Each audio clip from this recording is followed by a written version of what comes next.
আর এই আপনাদের মাধ্যমে সকলকে অনুরোধ করব, আইনশৃঙ্খলা বাহিনীকে অনুরোধ করব, আপনাদের পাশে আমরা আছি। যারা অপরাধী, সত্যিকার অপরাধীকে খুঁজে বের করুন, যেই দলেরও হোক না কেন, আপনাদেরকে আমরা সহযোগিতা করব।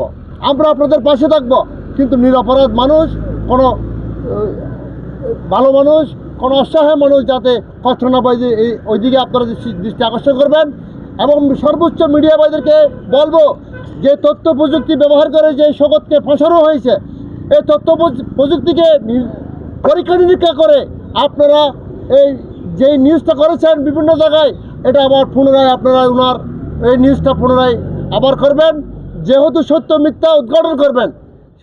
কাঠখড় পুড়িয়ে বিভিন্নভাবে উপস্থাপন করে তাকে গ্রেপ্তার করা হয়েছে। আমরা মনে করি প্রশাসন যে কোনো সময় যে কোনো অন্যায়কারীর বিরুদ্ধে তার প্রশাসনিক ব্যবস্থা গ্রহণ করবেন, সেটা স্বাভাবিক নিয়ম। আবার পক্ষান্তরে বাংলাদেশের প্রত্যেকটা নাগরিকের মানবিক সাম্য ন্যায় বিচারের অধিকার রয়েছে। আমি অনুরোধ করব, ষড়যন্ত্রকারীদের ষড়যন্ত্র করলেও আমাদের সুচতুর প্রশাসনের পক্ষে এই ধরনের কুচক্রীদেরকে বের করা এবং কোনো শান্তিপ্রিয় জনগণকে তার নাগরিক অধিকার ক্ষুণ্ণ যেন না হয়, সেইভাবে ব্যবস্থা করার মতো শক্তি সামর্থ্য আমাদের প্রশাসনে রয়েছে।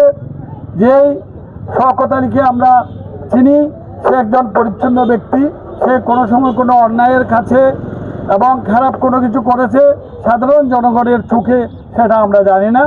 আমরা প্রশাসনকে দূরত্ব আহ্বান জানাবো, রাঙ্গুনিয়ার শান্তি শৃঙ্খলা রক্ষার জন্য আপনারা আপ্রাণ চেষ্টা করবেন। তবে সেটা করতে গিয়ে যেন কোনো নিরপরাধ ব্যক্তি তার মানবাধিকার লঙ্ঘন যেন না হয়, সে যেন কষ্ট না পায়, তার পরিবার যেন কষ্ট না পায়। যেমন শওকত আলী যদি নিরপরাধ হয়, সে যেই যে জেলে যাচ্ছে, জেলে গেল, তার পুরো পরিবার এখন অনেক চিন্তায় রয়েছে, তার সুনাম ক্ষুণ্ণ হচ্ছে, সেই সুনাম আমরা ফেরত দিতে পারবো না। তাই প্রশাসন যে কোনো পদক্ষেপ নেওয়ার আগে প্রত্যেকটা নাগরিকের ভালো মন্দ আশেপাশে মানুষ থেকে জেনে নেওয়া দরকার বলে আমি মনে করি। এবং আমাদের সম্মানিত সাংবাদিক ভাইয়েরা, আপনারা রাষ্ট্রের চতুর্থ স্তম্ভ। একটি রাষ্ট্রে যখন পার্লামেন্ট থাকে না, আমি মনে করি সাংবাদিকেরা পার্লামেন্টের মুখে অবতীর্ণ হয়। আপনারা যে কোনো নিউজ পেলেই সেটাকে চাপিয়ে দেওয়াটা বড় কথা নয়। সেই নিউজের পিছনে কি যুক্তি আছে এআই ব্যবহার করে, এই যে সেই ছেলেটার ফেসবুকের অনেক আগের একটা ছবি আমরা দেখেছি, পরে দেখা যাচ্ছে ওখানে অন্য একটা বিষয় ব্যবহার করা হয়েছে।